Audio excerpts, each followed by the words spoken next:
Alright, William, I've decided to do these in two separate videos. I guess you won't mind, but anyway, I want to do them in two different videos since the other ones, since they're different years. That way I can list them differently on YouTube. But anyway, on to it as my camera almost falls over. Let's try that again. There we go. This one's your, well, I guess it'll be your first one. It depends on which way you watch the videos. What's wrong with this stupid thing? Alright. 2011 model. This 24 scale Motormax. On this one, let's see, I already had the push bar. You wanted the lights removed, so I just kind of, basically just kind of scrape those to take that off of there, take the color and everything off, smooth it out a little bit. I did do a little bit of detailing to this. You can notice the front marker lights are painted a little bit inside there. Some builders do it, some don't. Not that big of a deal. A lot of people don't notice it or really pay attention to it, but if you look at it, a standard model, you can see the differences in it. Went and blacked out your chin, the spoiler chin here, and also where the fog lights would go on these cars. Blacked that out. Did a wheel swap. Took the wheels off of a black slick top that I had and changed yours out to the police style wheels that you wanted. Added your bars to the window. You can see those. So you have window bars there. Nothing on the interior. Didn't want a laptop or anything on this one. I did add the red interior light. You'll see it when it's on. 2 spotlights on the front pillars. All the proper decaling, unit 4045.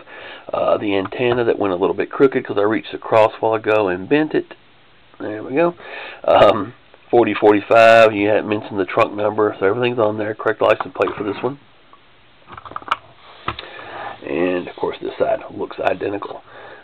Again, everything's done there to the same, both sides.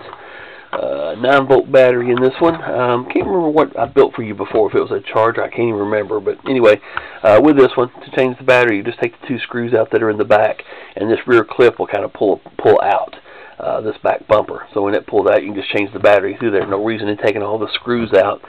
Just that much more chance of pinching a wire or breaking something, a wire, and everything's pretty much set inside there. But the least you take apart, the better off everything is anyway.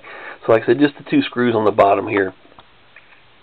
And like I said, you can just kind of push these wheels down, and this bumper clip pull right off. And you can replace the battery through it. Just again, be careful when it's reassembled not to pinch the wires, like with anything else. So anyway, 1 power switch for it. Let's go ahead and turn it on.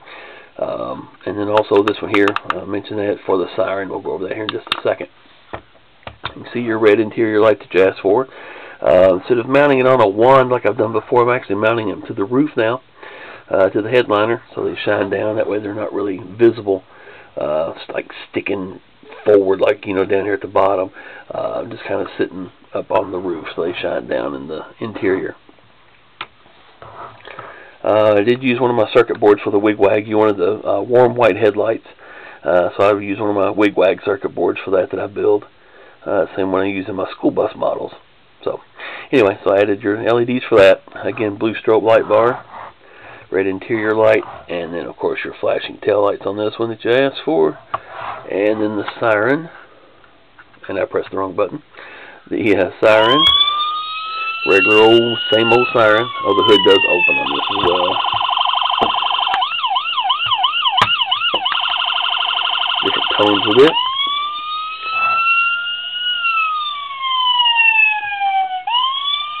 I think I did open the doors, but anyway, both doors do open. So there you go. There's your 2011, and I'll upload the other video here in just a little bit, ma'am. Thank you very much.